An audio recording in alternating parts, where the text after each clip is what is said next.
Здравствуйте, дорогие друзья, любители живописи. Хотел бы с вами сегодня поговорить о грунте, о нанесении грунта на поверхность. Здесь для начинающих художников, которые бы хотели научиться живописи, очень важно, значит, понять, как приготовить грунт. Дело в том, что посмотрел некоторые книги, посмотрел интернет, что действительно и по опыту знаю, что приготовление грунта это очень важно и довольно-таки сложное дело, если особенно когда человек вот только прикоснулся к этому и не знает, как и с чего начать. Вот. Но если что-то будет в процессе не ясно, можете писать там в комментариях, потом можно будет поговорить более подробнее. Но сегодня вот именно начнем с грунтовки. Меня зовут Константин. Вот. У меня имеется некоторый опыт в работе, приготовлении грунта в частности. Вот.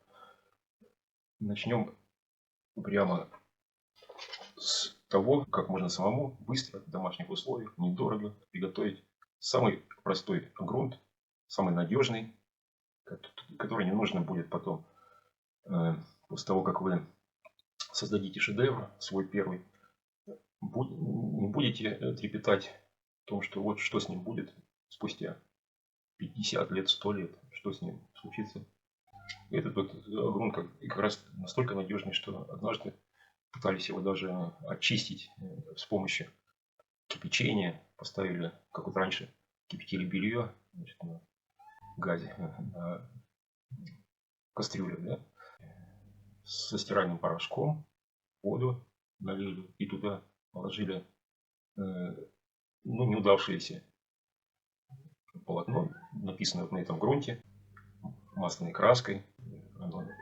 И решили его отмыть, чтобы оно отстало от поверхности холста. Ну, ничего не получилось. Кипятили долго достаточно. Так, и грунт остался такой же надежный, крепкий, даже после кипячения. Значит, берется клей ПВА. Клей ПВА. Его можно, вернее, нужно покупать под маркой Супер для деревянных изделий. Либо такой клей еще используется в табачной промышленности. Там коробки им склеивают и так далее. Вот. Клей ПВА, который у нас идет в строительстве, для бетонных конструкций там, и прочее, он абсолютно к этому виду не пригоден. С таким клеем работать ни в коем случае нельзя. Он должен быть, консистенция у него такая густая, достаточно. Видите, как это он даже видите, даже можно вот так вот поворачивать, он чуть ли, как вот, знаешь, как веревочка даже закручивается. Густой очень. Клей густой. Значит, его нужно разбавить. Вода берется очищенная, питьевая очищенная вода, обязательно кипяченая. Добавляется, вот у меня здесь банка из-под квашеной капусты в любом супермаркете. Такую банку можно приобрести и покушать капусту, вот использовать такую баночку. Она примерно килограмм. Вот. Половина уже я налил клея туда. И сейчас удостоверился, что немножко густоват клей. Видите, он такой. Немножко его разбавляю водой. Чуть-чуть, чтобы вы видели. Вот так вот. Достаточно. Сколько там? Буквально 50 грамм. Вот. Размешиваем. Все это я сегодня буду не торопясь делать, чтобы вы все это видели, поняли, как это делается. Ну, в интернете, конечно, я очень разочаровался, что там информации очень много, а вот практически как вот это сделать, ничего не понял. Вроде бы объясняют люди очень профессионально, имеют даже преподавательский очень большой стаж, и студентов ведут. И ничего я так и не понял, как готовить грунт. Ничего не понял. Что-то там какой-то клей рыбий, осетровый, он же очень дорогой, он же как золото стоит. Вот так. Вот уже немножко. Значит, наша задача, чтобы клей был либо как деревенская сметана. Вот, то есть городская, наоборот, такая сметана. Либо как густые сливки, но можно вначале немножко, чтобы он был такой погуще. Потому что это основа чисто клевая. Пусть она вот так вот немножко растягивается, но уже она, видите, я уже не могу ее. Такая более стала пластичная. Так, далее. Что мы сейчас делаем? Сейчас мы берем обыкновенный мел строительный. Тоже его можно купить в любом строительном магазине. Вот, строительный мел обычно. Сначала можно положить вот целую такую ложку. Да.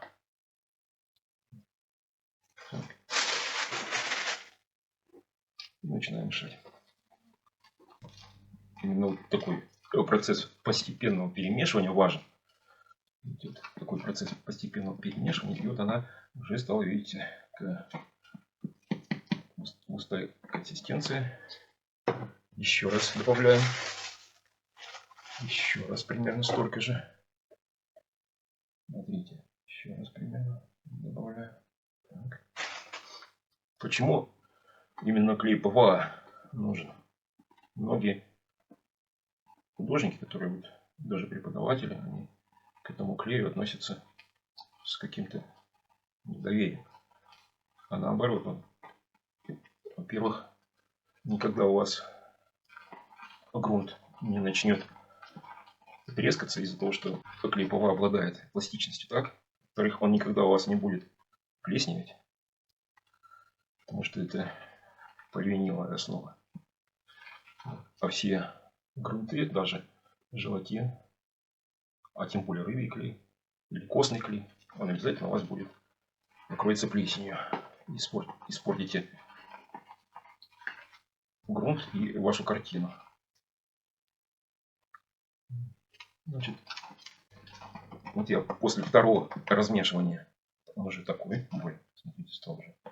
Но еще недостаточно. Видите, нам нужно его до такой довести.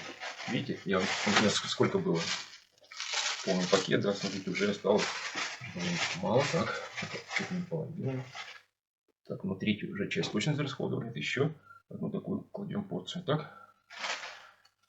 Вот, смотрите, как же здесь. Так вот внимательно смотрим.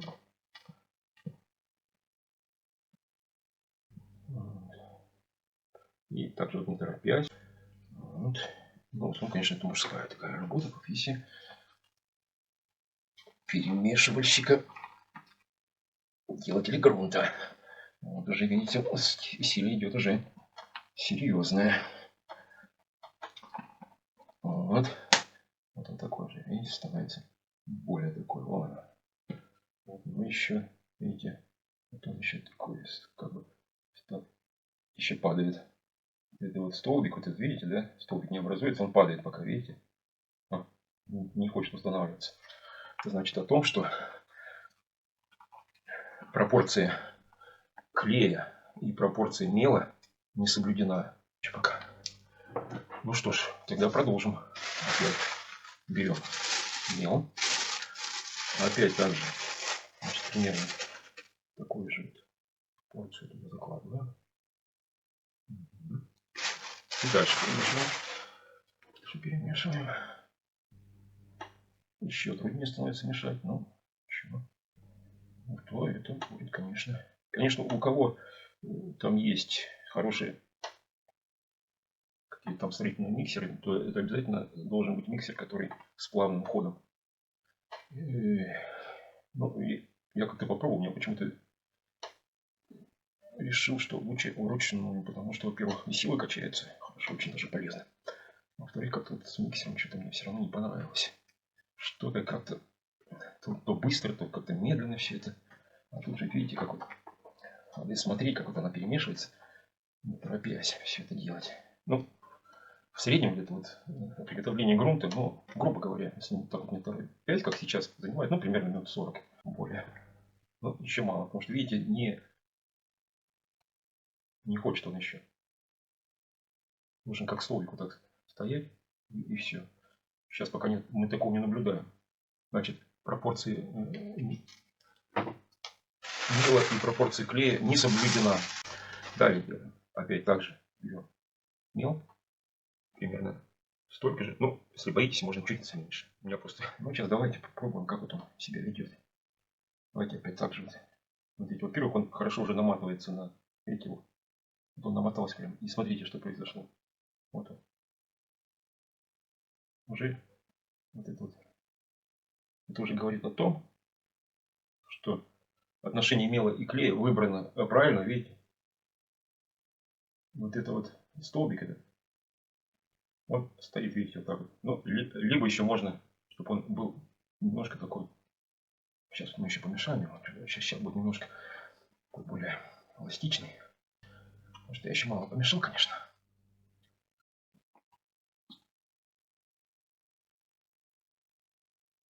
Опять же, наматывается хорошо, видите, на... Вот он. Видите? Все. Вот, видите как? Столбик стоит или немножко отклоняется. Вот так. Самое то, что немножко отклоняется и начинает падать. Тихонько падает. Вот это самое правильное соотношение мела и клея. Что делаем? Вот у вас грунт готов, грунт получился. Но чтобы его наносить, мы же не можем его в таком виде наносить на поверхность. Что делаем далее? Далее мы производим обратный процесс. Сейчас мы его с помощью мела, видите, сколько мела осталось, с помощью мела делали густым. Сейчас наоборот такой процесс обратный. Наливаем туда воду, наливаем воды, опять же, видите, совсем немножко. Опять же, грамм 50, наверное, да, получилось. И начинаем тихонько его опять также перемешивать. И сейчас пошел обратный процесс. То есть из густого нам надо сделать его в состоянии городской сметаны. Жиже, чем она в деревнях, допустим. Немножко доведенная до консистенции, чтобы ее можно было разлить. Сейчас мы делаем это то же самое с нашим грунтом. До такого же состояния нам надо его довести, чтобы его можно было кисточкой хорошо размазать по холсту. Загрунтовать холст удобно было. Но еще недостаточно такого, чтобы наносить опять. Опять немножко. Немножко совсем вливаю водички. Не надо лить туда. Я бы мог все бы вылить в раз. Но получится так, что мне трудно будет соединить воду с такой густой массой. И она просто будет отдельно долгое время находиться. Я буду мучиться просто с этим. А вот когда потихоньку добавляешь, вот она и хорошо перемешивается. Да и то, видите, как неохотно. Еще вот вода, она стоит. Вот так вот. Сейчас сделаем. И чем хорош этот грунт? В отличие от всех других грунтов, он не требует никаких проклеек. Там же нужны проклейки, если вы почитаете, кто хочет знать о грунтах все, почитайте, пожалуйста, или посмотрите видеоролики, или почитайте книги, которые... Там сначала идет проклейка одна, вторая, третья, пятая, шестая, восьмая. Там замучишься только на одних проклейках. Далее, после 8-й проклейки идет грунтовка. 1-я, 2-я, 3-я, 5-я, 6-я. Чуть ли тоже не 8, еще грунтовок сверху. А я вам предлагаю, ну, если не в один раз, можно иногда и в один, если это у вас хороший тонкий холст, без узелков, тоненький, мелко зернистый такой холстик. Можно, конечно, и за один раз. А, ну, в крайнем случае, если там холст такой более грубый, крупнозернистый или среднего зерна, то я всегда делаю 2. Первое, грунт укладывается очень аккуратно. Уже видите, как хорошо, он уже стекает, видите, ровненько стекает, без всяких этих. Ну, еще, видите, еще держится на палочке, на мешалке. И еще такой, ну, далеко не городская сметана, еще далеко не густые сливки. Еще надо немножко добавить, опять так же, чтобы не перелить, это очень важно, не испортить. Это очень легко сейчас его испортить. Взять это все сейчас линуть и все. И когда будет жидкий грунт, это очень плохо. Он у вас начнет сквозь поры проходить на обратную сторону. Это считается, в общем, испорченный холст уже. Работает очень плохо. Когда он с обратной стороны грунт виден. Это, ну, вообще это недопустимо, неприемлемо такое.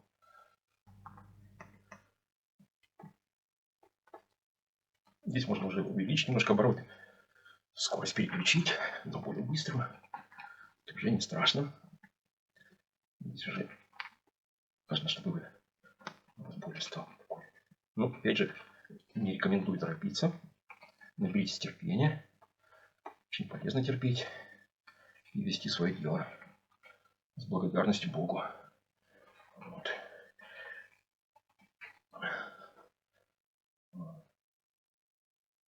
Вот уже, видите, уже начинается такой непрерывный поток, видите, такая струйка непрерывная уже лучше. Но еще считаю, что еще надо немножко добавить.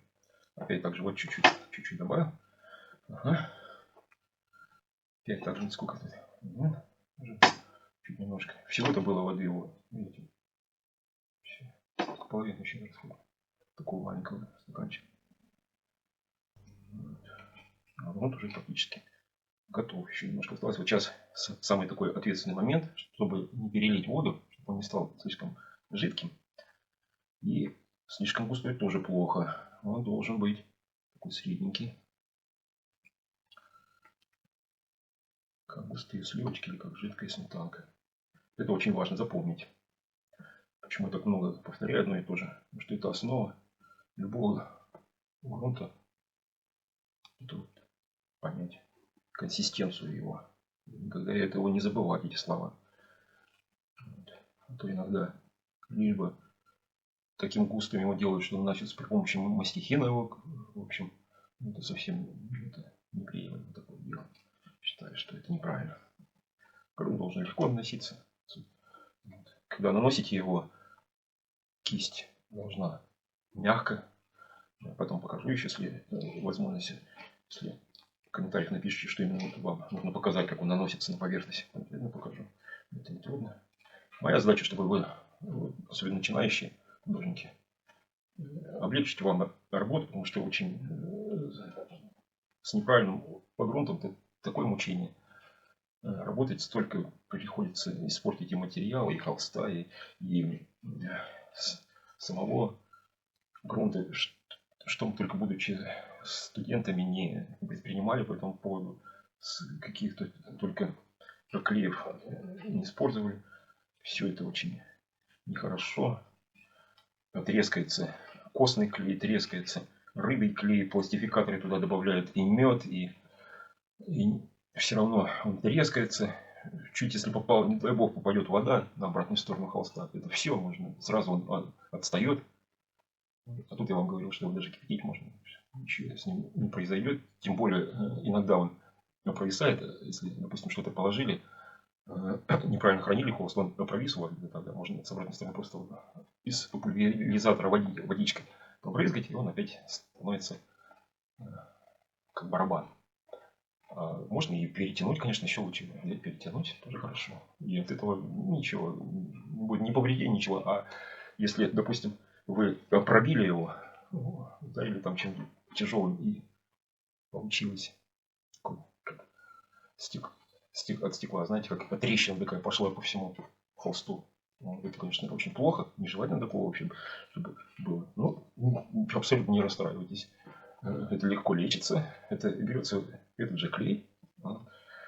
Не грунт, а именно сам клей. И с обратной стороны, и с лицевой стороны, и с обратной стороны тоже.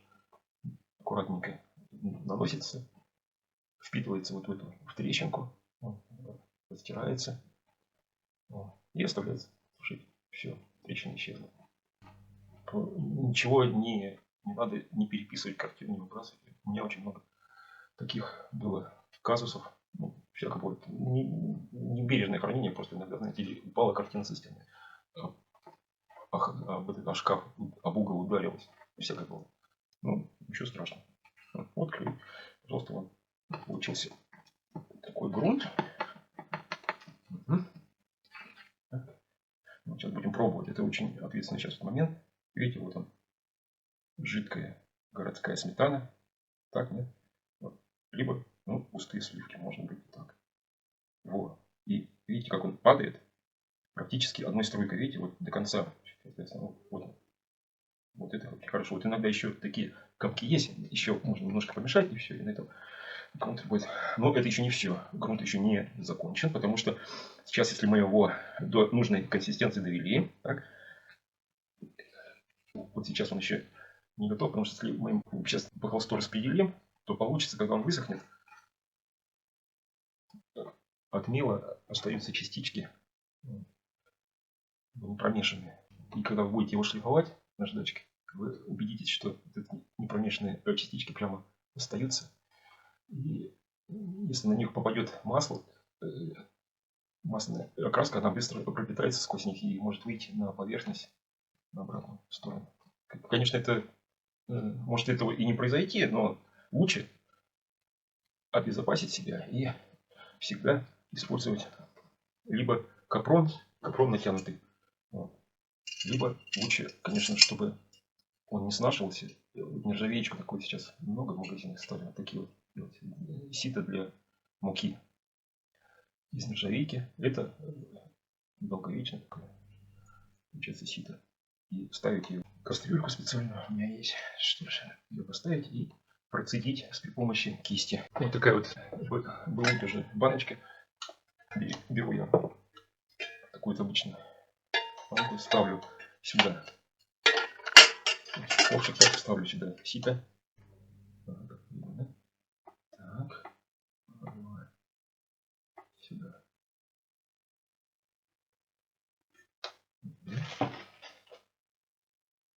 Кистью. Вот так вот. Начинаю сквозь сито его прогонять. Видите как? Сквозь это сито мне надо сейчас его, этот грунт, прогнать. Он сначала, видите, не хочет уходить. Видите, сопротивляется еще. Вот его туда втираем. Втираем. При помощи кисти. Щетинная кисть берется, обрезанная, чтобы у вас был короткий, лучше всего. И вот этой щетинной кистью так вот делаем, чтобы его туда грунт втереть в сито. Без сита грунта не будет. Это грунт неправильный, если его без сита делать. Он может вам потом такое сделать нехорошую штуку, что вы потом будете плакать и говорить: ой, почему же я его не процедил, почему же я его... Да. Ну вот, сейчас мы заканчиваем уже последнее из баночки. Сейчас пойдем все это сразу же моем. Сейчас вот я сейчас доделаю. Вот смотрите, все вот она сначала упирается, не хочет проходить, а мы ее втираем туда, грунт втираем в это сито. И потихоньку, видите, как он, не торопясь, не спеша, опять так же. Вот, смотрите, вот все. Смотрите, сколько было его. Видите, как хорошо, все уже сито здесь уже виднеется. Все. Вот. Ну, а всего время прошло минут 5, наверное, да, сколько я его втирал. Ну, все. Так, с обратной стороны вот она. Сейчас убираем ее. Застряла. Ну вот. Так. Вот, с обратной стороны, видите, вот она тут. Можно это же кистью, можно. Ну, такой, конечно, нежелательно, но ладно уж. Так. Угу. Ну, экологически чистый этот клей. Его даже в детском творчестве он разрешен в школах, в детских садах пользоваться этим клеем ПВА. Так что он абсолютно безопасный. И не надо его бояться, опасаться там. Ну вот. Получилось. Видите, вот. Сейчас сразу же это в мойку выносим, чтобы ничего не высохло. Отмываем в мойке обязательно с хозяйственным мылом, желательно. Обязательно с хозяйственным мылом, особенно когда кисть моешь, это обязательно. И самое, сито, когда моешь, обязательно с мылом или с порошком, там, вообще, с моющими средствами. Сейчас мы это все переливаем. Видите, банку. Банку переливаем. Баночку желательно, конечно, все, чтобы было все чистенько. Так. Открываем. накрываем сразу крышечкой. Все. Вот. Крышечкой. И этого недостаточно. Накрыть просто крышечкой. Обязательно берем новый целлофановый пакет. Новый без дырочек. Завязываем целлофановым пакетом. Один раз обмазываем. Обматываем веревочкой там или чем. Так. И обязательно еще второй целлофановый пакет. 2 целлофановых пакета. Это как минимум. Не 3 даже.